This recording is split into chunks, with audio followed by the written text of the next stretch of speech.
So I would like to share with you the case study of what we've done over the past 2 years. Let me start by introducing myself. I have been working in information technology for 35 years with companies like Dell, Wang Laboratories, Sony Ericsson, and now Plantronics. I have been blessed for 27 years to have technology that has allowed me to work everywhere.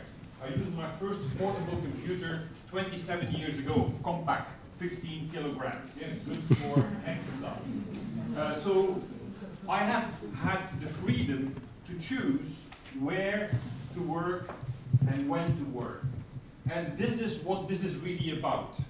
In our company, we have defined smarter working as follows. Smarter working is the management philosophy whereby the managers are giving the fundamental rights of freedom, libertà, to the employees to decide where and when they are going to work, as long as the results are produced, money is saved, and the planet is respected. This is our definition, which has been lasting for 5 years. We see no need to change the definition of smarter working. So it's a management responsibility to respect the adult liberty that the employees have. If this is implemented in your company, then the results will be as follows. Because people will no longer all the time have to work in the office, you can reduce real estate and offices by 30%. That's a lot of money, and your financial controller understands where it fits on the profit and loss line. Number two, on average, in Europe, you will be able to reduce absenteeism by 60%. Absenteeism in Europe is on average 7% of the total payroll cost. As an HR responsible director, you can demonstrate on the P&L what that is. These are tangible, hard cost savings that you will therefore be blessed to make investments in the organization. If all of this happens, then you will automatically see much more happier people. And customers will hear and see that and will want to do business. Successful people want to do successful business with others. Yes? So if people ask me, Philip, why are you so excited about smarter working? It's because I want to change one thing. That is that people on a Monday morning are smiling to go to work rather than being sad. How many people on a Monday morning are saying, yes, I want to go to work? Not many people. So there is something fundamentally wrong. That's our job, to make sure that people say, I want to go to work. So, in order to achieve it, there is 3 areas of new business practice that we need to get good at. It's a multidisciplinary exercise whereby everything that has to do with the spaces in which we work is optimized and changed. It has to do with technology ingredients, and it has to do with new ways, new behaviors of managers and employees. So what I'm going to do now is I'm going to go in each of those 3 chapters to explain to you what we have learned and how we have applied it. And I'll start with the new science of work topology. It's a new science which is trying to understand where people and when people are working best. I was introduced to this topic 5 years ago by a company called Vitra. Vitra is an interior design company from Switzerland, based nearby Basel. And I participated in a study where I was asked to share in which places I work. And the result of the study was that for white-collar work, on average, there is about 7 types of things that we do. And for every type of work, there is an ideal place to do it in. Let me give you some examples. The first thing has to do with creativity.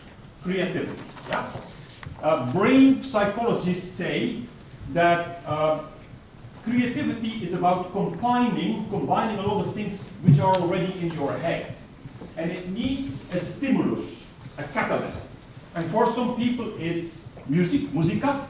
For other people it's visual inspiration, nice mountains, blue sea. For other people, it's kinetics. I go and walk with the dog, with the family, and then I have ideas. Yeah. So this picture here, guess where that is?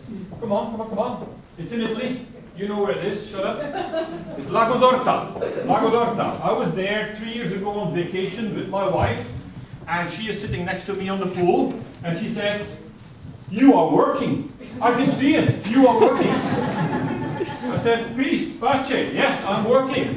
Why? Because I'm so relaxed that I have so many ideas. She says, "You call your boss, tell him that today you were working." And I did. So, this is an example. The study says that creative work typically happens outside the office, not inside the office. Number one. Second example has to do with immersion. Yeah? Before we think that the office is dead, forget it. We just saw a fantastic example of your company where there is a need for modern, new offices. I'll explain you why. My son, which lives in London, was looking for a new job.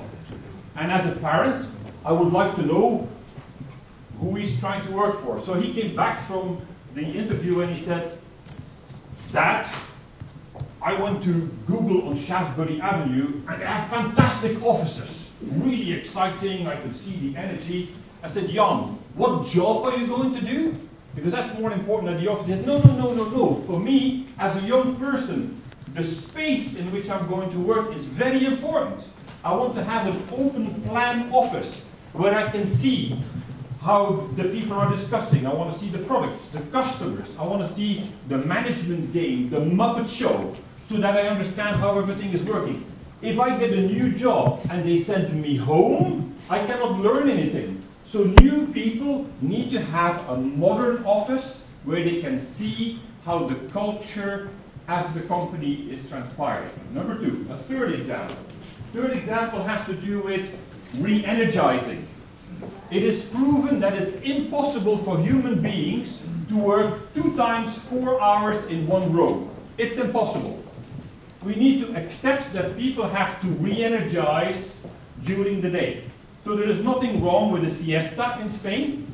Yeah, they have Chinese people sleep in the office for half an hour. All of this is perfectly fine. But how many companies or office spaces are making provision and allow for this to happen? So, what we're saying is that we need to have a fresh look at the way we work, and it's a combination of understanding the type of work that you do and the personality. Because if you and I have to do the same job, then your personality profile will ask for you to do it in a different place than I would do. Yeah? So let me give you the example how we have applied this in our office in the United Kingdom. In 2009, we were given an opportunity by WorkWise UK, which is a government institution, to do an audit of the flexibility of our workforce. And it was free. So out of that came an audit report about how good we were, and we were not so good. We had more things to do. What we did is, we did a survey with all of our employees with a new tool called LeaseMan. And LeaseMan is a web-based tool whereby all of the employees are asked to say what kind of work they are doing, in which kind of places, and how satisfied they are with the light, the air quality, Wi-Fi, Vodafone mobile networks, and so forth and so forth. And out of that comes an index. Our company, for Europe, 6 locations, inclusive Milan, had a score of 65.2 on a scale of 100. This is the Employee Workspace Satisfaction Index. In there, I had more than 30% of my employees saying, "I would never take my friends and my family to the office because I'm ashamed. It's old-fashioned. I'm not proud of my office." Yeah? So what we did is, we used the results of this study and the gaps identified and designed a new office. Yeah?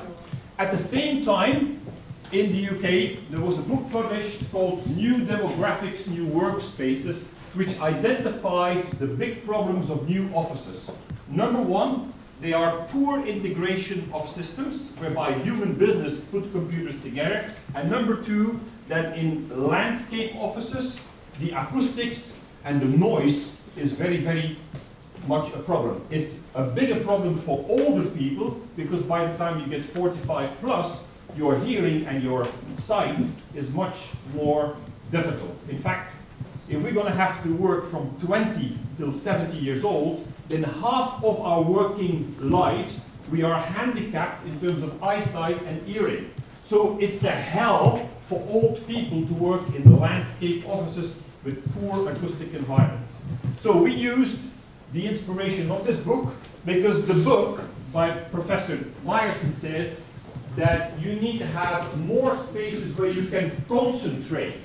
And there is many people that feel they cannot concentrate on their jobs in landscape offices. So the book says that your office needs to be structured in 4 types of spaces.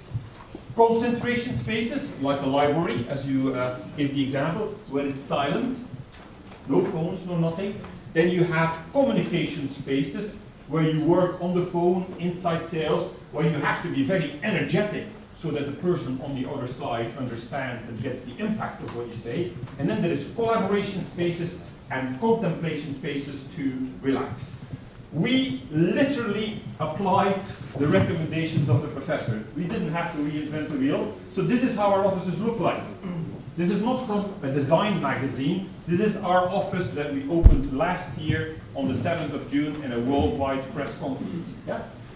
What we managed to do is that we managed to reduce over 10 years our space needs by 50%. Big money. Yeah? And we did the usual environmental solar panels and everything to go with that. Yes?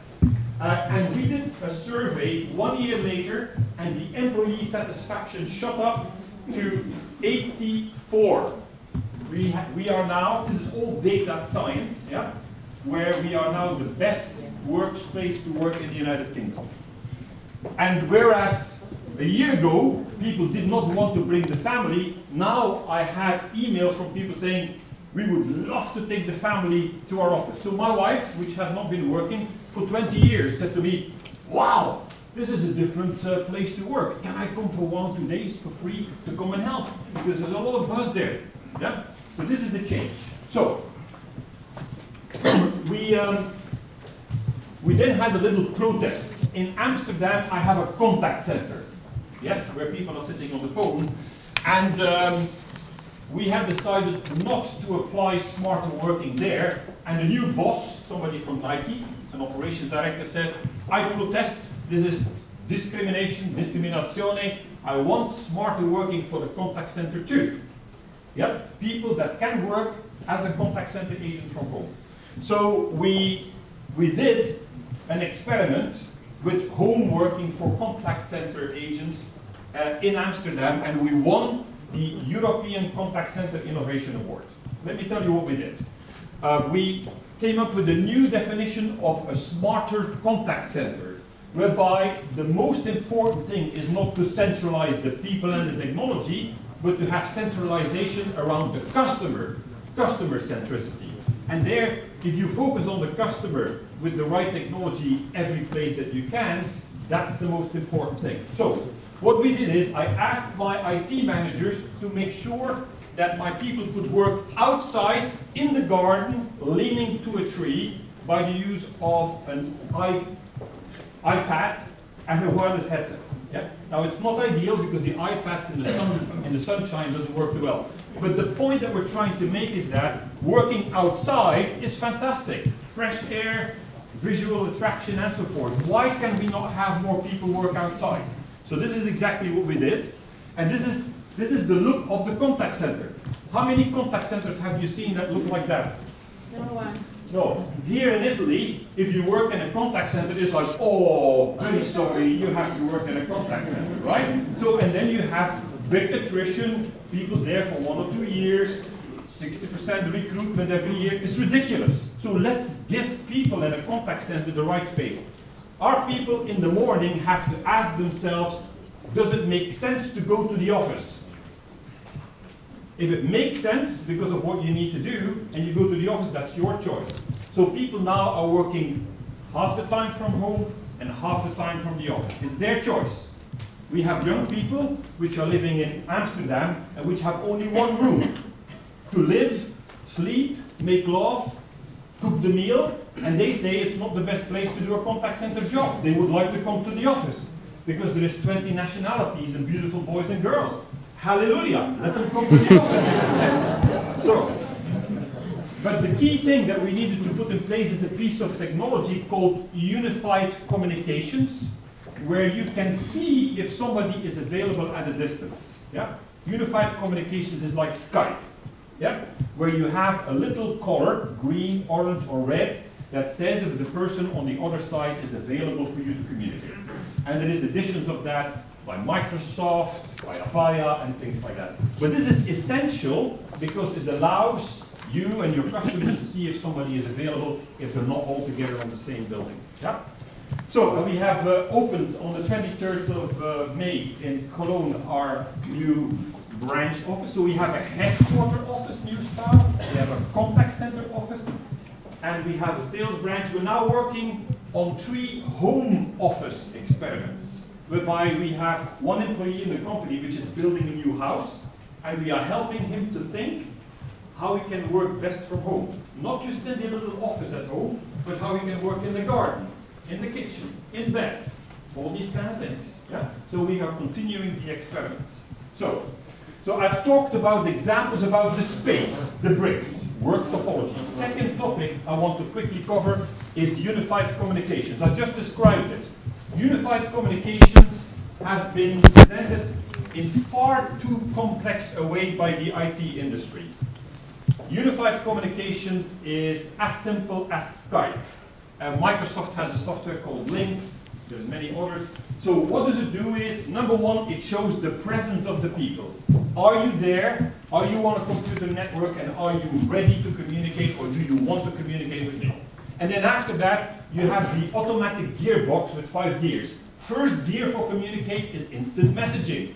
You must have instant messaging in your company. You've been using it as private consumers for 10 years. Why can you not do that in the office? Yeah? And then, when it makes sense to have real-time voice dialogue, second gear, smartphone, soft phone, hard phone, a telephone call. Then multi-party calling, conference calls, as you just explained. With voice only, then with video, and then with telepresence. That's it. Explanation in 2 minutes what unified communications is. Unified communications is still a young technology, and many things need to be in good shape. You need to have a good network, you need to have a headset to use that. You need to make sure that you can work with all the telephones that you have. We have never had so many phones.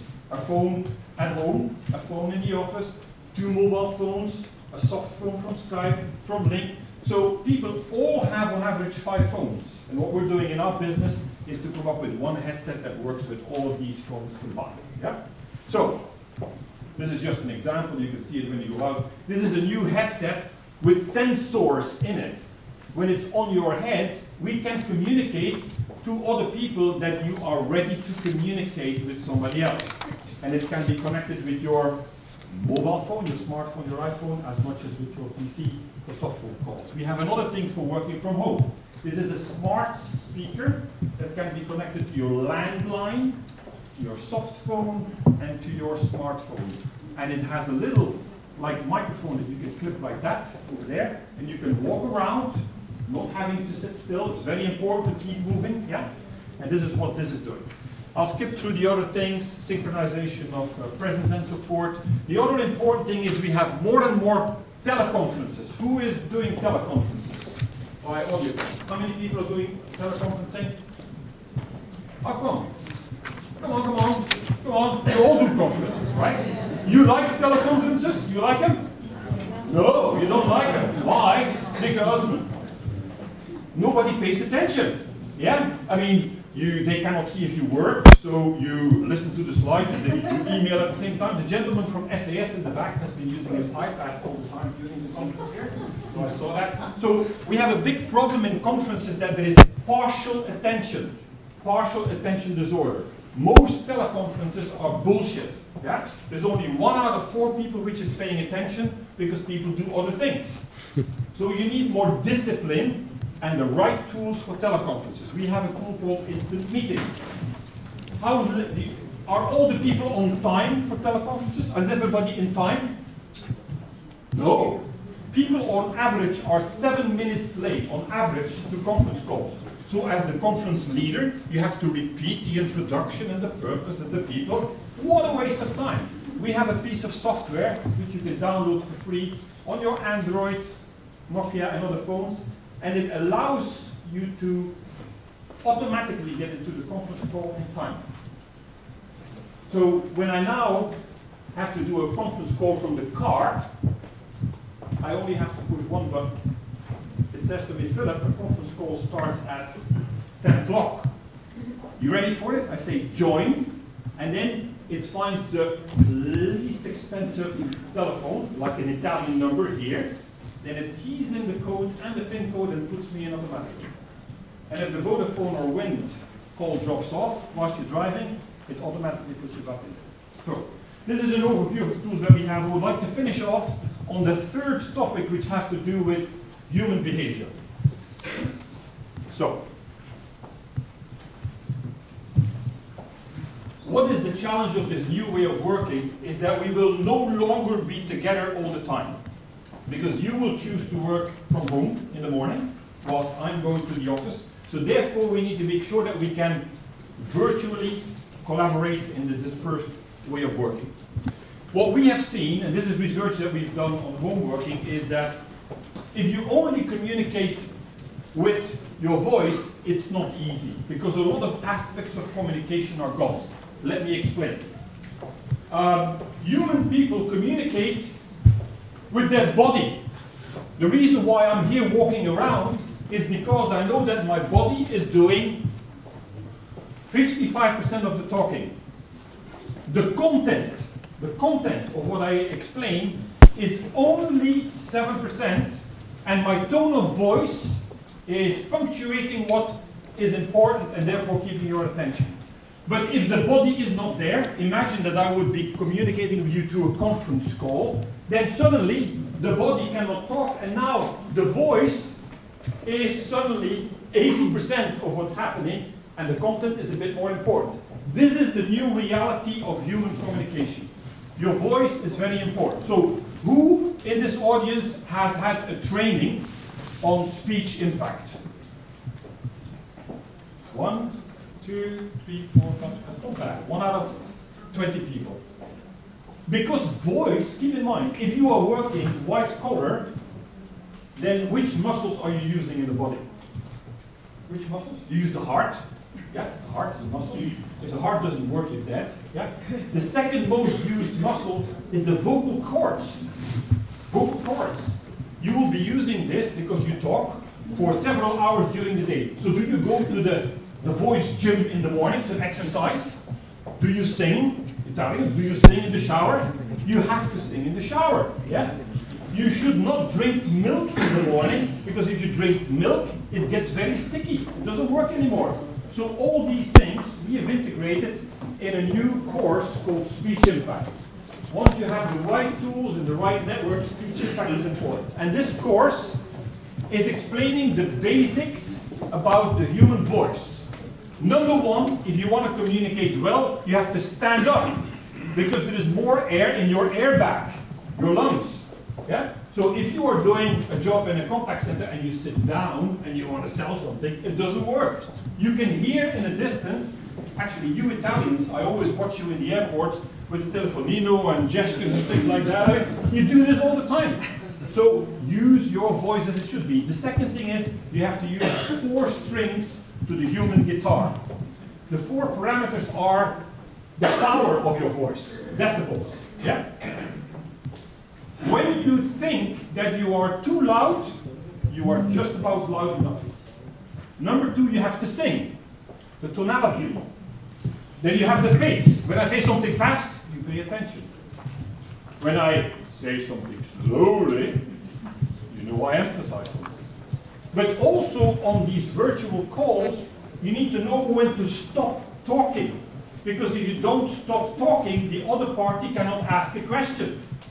So shutting up is very important. About stop talking, you walk and you don't see our iPad. Exactly, that's why I do this. But I'm almost done. In any case, what you're also learning then is that life is not scripted. It's about storytelling. Human beings listen to each other because of stories and examples they have to give. So this is a course which is available. You can make it available in Italian if necessary. By the way, if you want to know how important voice is, this book, which was published last year, called Charisma, says that out of 21 factors of charismatic people, 7 of them have to do with voice. Look at successful business people, politicians, and so forth. They use that. We are using in our company a software from a company called eWork, which is a course to allow people, managers and associates to learn how to work in dispersed places. We are also using a piece of software from a company called Global Success Factors to allow managers and employees to be good at result-based performance management rather than presence-based performance management. Yeah? So let me summarize. Thanks for the reminder. Yeah? You're very happy. That smarter working is absolutely possible. The results are fantastic. It needs 3 disciplines to come together. An understanding of work topology. Where do people work? For what purpose? Recognizing their individual personalities. Number 2, you need unified communications technology to understand where people are and how we can communicate with all these new toys. Last but not least, led by HR, and let me be very clear, it's the human resource department which needs to take the leadership for the new working. This is not smarter working for robots, it's smarter working for human beings. So therefore, I insist that it's time to revalorize and upgrade the importance of the HR responsible leaders to put these changes into place. And it helps in our company, and the results are, just to finish off, number 1, you will save big money with real estate, you will save big money with reduced absenteeism, and your people will be so happy to work that they will work harder, much harder, they will be more satisfied, your customers will be seeing it, and they will want to do business with you. Thank you very much, and success.